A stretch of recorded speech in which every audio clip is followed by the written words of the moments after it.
Welcome back, future devs, to the 5th video in learning how to render and design like a pro concept artist. I realized as I was making the video last week, this has to be a two-part video. What I was going to cover was how to render materials, and then what I realized is that we needed to cover what rendering was in the first place, and that is a series all in itself in the set of micro skills. So without further ado, I'm going to break down for you guys what is rendering and what is light and how does light interact with objects, because that is essentially what rendering is. What I'm going to do is I'm going to kind of do two parts. I'm going to show you guys all the elements that come into rendering a simple object, and then I'm going to kind of show you the dirty, quick way most people work and how you can just kind of get by rendering. You don't always have to do these high level complex scenes, but knowing how everything works will allow you to fudge it and kind of fake these scenarios. So most of you guys have seen the images of like a sphere and a cube and a cone and things like that, and in rendering, you know, like you have the light on it and the coarse shadows and everything. That's basically what I'm going to go over, but a very detailed version of that. So the first part will be just that. So to start things off, you have an object, and right here, this is a sphere. So to light a sphere, we need a light source. And essentially it's just, think of it almost like a shower hose or like a hose just spraying really fast drops of water, and it's hitting this object from one direction. And the best way I thought to describe it was like, if you think of like a mushroom in a forest, you have you have the rain coming down and it's hitting all over the forest except for under the mushroom, right? And you get this dry spot. And so if you think of a sphere, the same thing's going to happen. You're going to get these raindrops hitting, and you'll have this dry spot where the light just can't hit. That is pass one. And what that does is it drops a dry spot. I'll call it a dry spot for shadows. That simply just negates all light. Nothing can hit there. The same thing happens with the sphere as well. Because the sphere is round, what you get is this kind of this ring where the light rays are hitting the surface, but once it tips over that point right there, the rays aren't coming from this direction, so they kind of ignore this backside, and this becomes all dark. And that is what is creating this ring effect that turns into shadow. And it becomes it's a gradient, because as the object slowly rolls around pointing towards the light source, you get a lot more rays hitting this core spot. And as the rays hit this surface, they start to bounce further and further away from the camera instead of going directly towards the camera. And so you get this nice gradation effect. So that is the light rays hitting down. And not only are the light rays hitting around in this circle, they're hitting everywhere on this white surface. And light acts just like a bouncy ball. So what happens when light hits this surface is you get this bounce effect. And it's kind of, again, just like rain. Actually, it's just like rain. So you think if you were a little guy hiding under this mushroom, when the rain comes down, it's gonna kind of splatter around, so you're not gonna get this perfect line of dry, right? You've seen that before, where the rain's kind of coming in and it splatters. The exact same thing happens with light. The light will hit the surface and it'll bounce back a little bit, and that causes an effect that looks like a secondary light source, and it actually is a secondary light source. It's just much more diffused, because instead of the light coming from one point, like being the sun, and you get this really high point, since the sun is casting all these rays down on this surface, it's like you have a million little light sources all bouncing back onto this ball. So it creates this really soft effect on this ball that looks like this. And if you notice, you kind of get this nice pooling of light here and this nice pooling of light here. The reason you don't get it so much here is because when things get into cracks, when it starts to get really small, the light has trouble bouncing into these cracks because it'd have to bounce so many times to get into there, and you start to get this kind of crevice effect. And what they call it is they call it shadow pooling or ambient occlusion, for like video games and stuff like that. And it's a really cool effect because it helps you really quickly realize where the light would hit and where it wouldn't. And because the shadow is here, you're almost seeing a reflection of the shadow being casted on here, and over here you're seeing a reflection of the light hitting here. But in spots where it really starts to get close to each other, where the surfaces get close to each other, it gets almost impossible for light to get into there. So you've got your first bounce of light. After that, the light has still just a little bit more energy. And by the way, guys, I hope don't let this be overwhelming. This is just covering everything so you can reference pretty much all the scenarios light can go in, and then I'll show you how to cheat it. So stick with me. We've only got 3 more. So, and this one's pretty much the same. The light ray has a little bit more energy, and it's bouncing off. I'll turn off all these other ones. So it hit, it bounced, and it's going to bounce one more time. And what that does is that'll sometimes soften up your shadow, because before you had this absolute light source where the rays are just coming straight down and it couldn't possibly light any of this surface. But because we had this light ray bounce once going this way and then twice going this way, you'll start to get this soft effect. Oops, let me erase that. You'll start to get this soft effect on your shadows. The next thing that happens is a thing called your ambient lighting.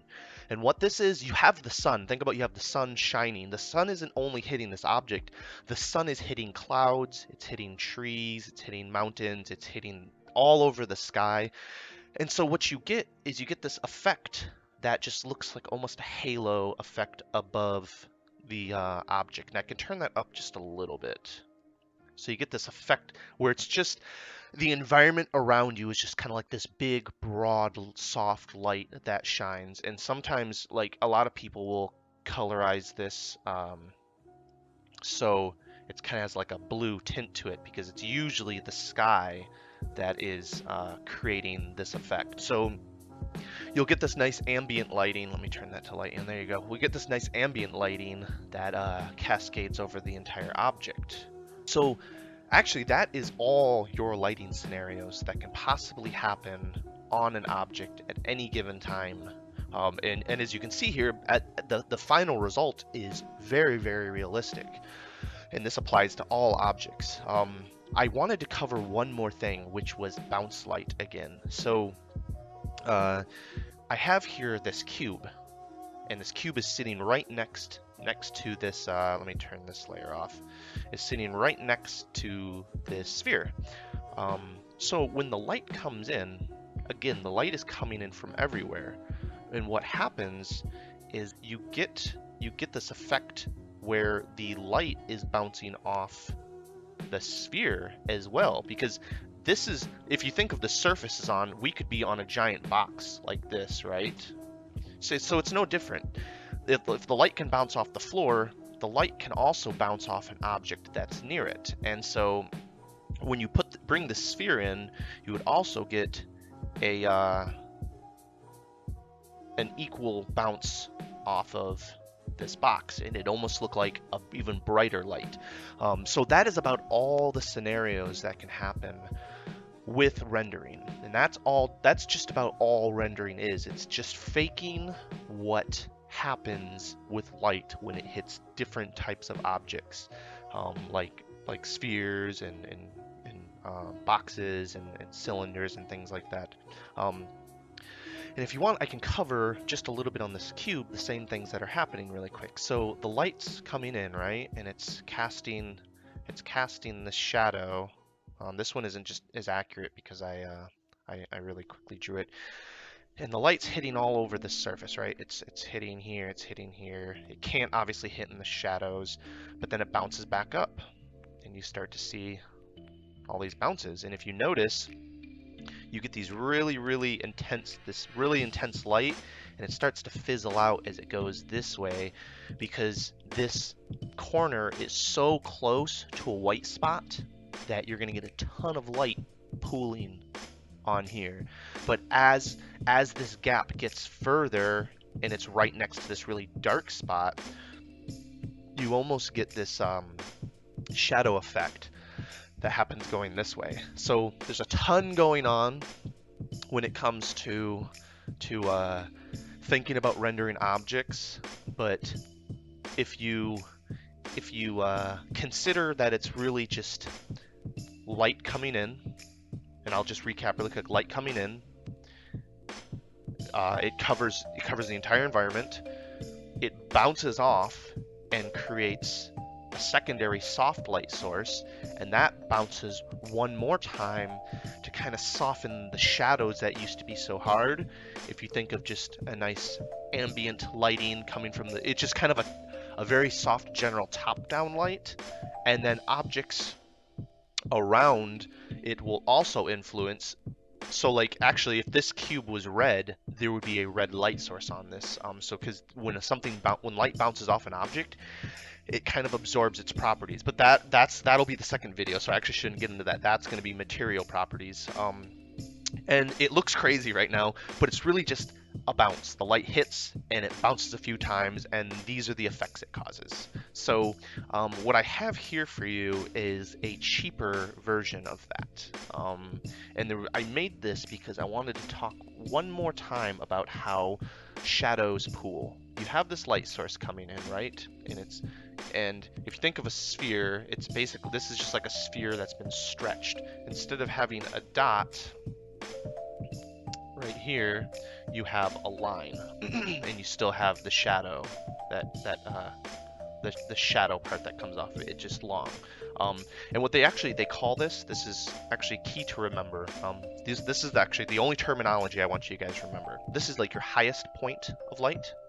This is like your highlight, essentially. And then what you have here is it gradates down to your core shadow. And the reason they call that your core shadow is because there's this very small space that the light can't hit, but the bounce light hasn't quite yet started to affect. And then you have your bounce light. And that's it. So you have your highlight, your core shadow, and then your bounce light area. It's the same for here. You have your highlight, your core shadow, and then your bounce light space. And one mistake I always see people make, remember this guys, one mistake that I always see people make is they'll make their bounce light brighter than their highlight. And it's absolutely impossible, because when the light hits, every time it bounces, it loses energy. And it hits here, loses energy, hits here, and it's basically has almost zero energy left. So make sure your first strike on the object is always the brightest. And what happens, so I made this object because I wanted to show you guys the effect that happens when light tries to get into an object, and it bounces and it misses, it bounces and it misses. And what happens is you get these areas, these crevices that just never get any light. And you can actually really get by with it just looking almost like line work. Like if you were to think if this thing had almost like a rotisserie ham or something, where it has like grooves in it, you can almost get away with just using line work to fake what would be like a crevice. Or you think of like a rock, right? It has like these cracks in it.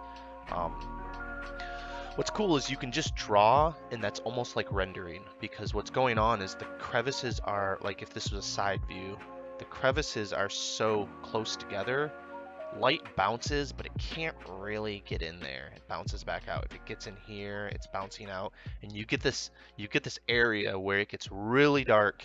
And so that's kind of the third and final thing for rendering. You have your general lighting scenario. You have your bounce light that creates these soft shadows and the pooling of soft light and the pooling of shadows. And then you have one more thing that is kind of like the crevices and the cracks. And that's like right where the surface meets up, you could almost do this right here. Like I would grab about that value. And that just adds that little pop to it that makes it look like it's sitting on the surface, because if you're to zoom way into this, no spheres are perfectly flat. This, if you see a side view, it actually kind of has a round edge to it if we're like looking really close to it, so it's casting a shadow there, and you're gonna get some pooling light. So objects sitting on a surface always kind of have this crevice. If there's cracks or anything, you're gonna just have this crevice. And that is rendering in a nutshell. Okay, so I'm gonna take about the last 5 minutes of this video, and I'm going to do just some quick renders just to kind of talk about a variety of shapes, and I'll show you actually how I render things. So we can think of like a shape here. I'll do an interesting shape, like a almost like a piece of fabric where it's curved like an S in a way. And I guess this isn't always how I would render, but right now this is probably the most efficient way to render this. I'm much more of a scratchy artist. I kind of just really cheaply get stuff in. Maybe I'll show that process in a second. This is a new layer. What you can do if you want to follow along is this little checker thing. If you hit that, what that does is that masks anything you painted. So if you look here, like, since this is just a separate floating object, that checker pattern masks. If I turn it off, I can draw through it. If I turn it on, it's masked again. So I have that turned on as masked. And the first thing you want to do is define your light source. So my light source is coming down general, kind of from the sky. That's usually where most people put them, because you know the sun is in the sky. What you want to do is you want to just think about the object being hit with the most intensity. That is if the object is facing the light source, it's usually getting hit most intensely. So as the object rolls away from the light source, it's not getting hit. But then as it comes back around, it's facing the light source again. So you get this kind of double effect where the bottom half looks lit.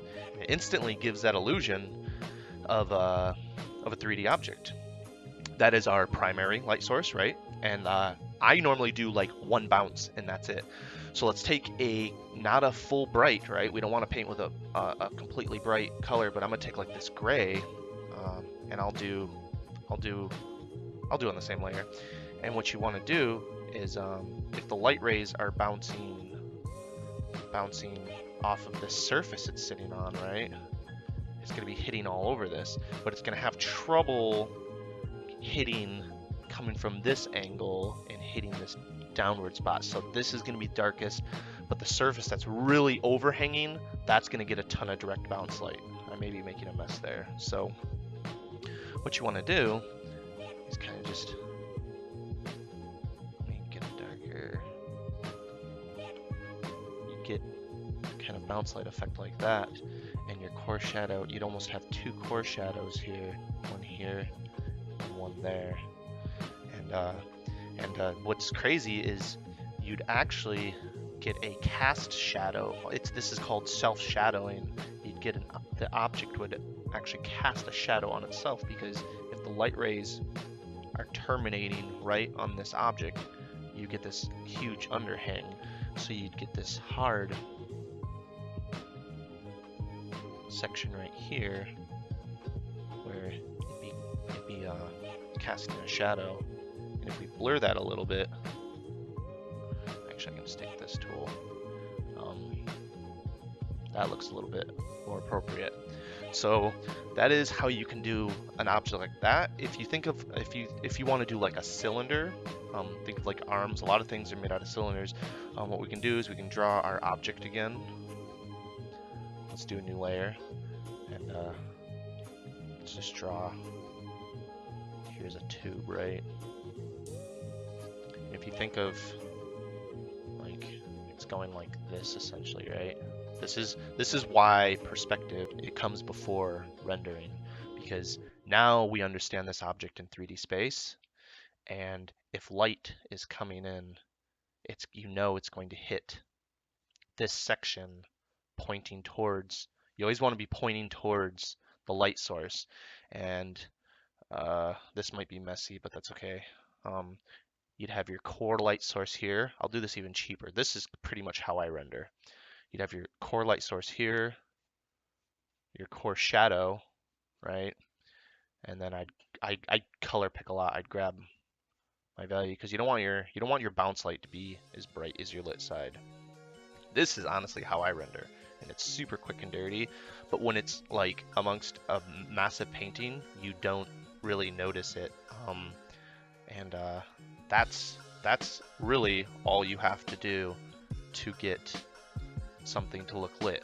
Like you could probably blur this thing. I'm gonna cheat and go like this to blend things a little bit. I would never suggest to do this when you're rendering, and that'll give you a cleaner look to it. And again, we can get that bounce light in there a little bit more if you want it to be more prominent. Bounce light looks really attractive. You ever want your paintings to look nice? If you study any of your favorite paintings, really pretty bounce light, especially when they start using color. Yeah, fun things start to happen because you can really tell it's bounce light. Like if this was planted in a grassy field, oh my god, it's amazing. You can really start to play with tricks. Let me do this really quick just so you get the idea. Right? If you were to sit this in like let me do it a little darker. A little darker. No, probably right there. Yeah, if you're to sit this in a grassy field, right? It starts to look like the things belong together and the environment's happening. So this is rendering in a nutshell. This takes a lot of practice. So start with the basics, start really simple, make a sphere and just color it they call it like a base value, and go cheap. Like it's okay if you're using like a crayon for now and you want to just like understand what it's like to run along the surface and try to make it look like, because it's hard to keep it looking round and things like that. Try to really nail that core shadow and make sure it looks like it's wrapping around this object. I see a lot of times people go like this and it looks like it's ran off the object, and that's really ugly. It shows that you're not very attuned to how objects work. What's gonna happen is as it wraps around, it's really gonna terminate, just like we showed in the perspective. It's gonna follow along this edge right as it comes around, and it's gonna loop back around. So make sure your core shadows look nice, and rounded, and never make that bounce light brighter than your light source, because that cannot happen. And yeah, you guys are off to the races. You can do just about any objects.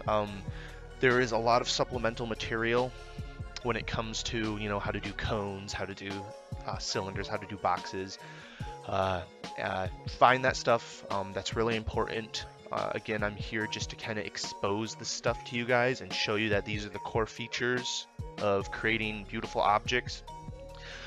So in the next video, we will cover what happens when a material has a different property, like glass or rubber or ice or wood, and what happens with light when it hits those objects. And at the end of this is important again, guys. I know this is about a 25-minute video, but the end of 25 minutes and possibly another 25 to 30-minute video, you guys are set for life.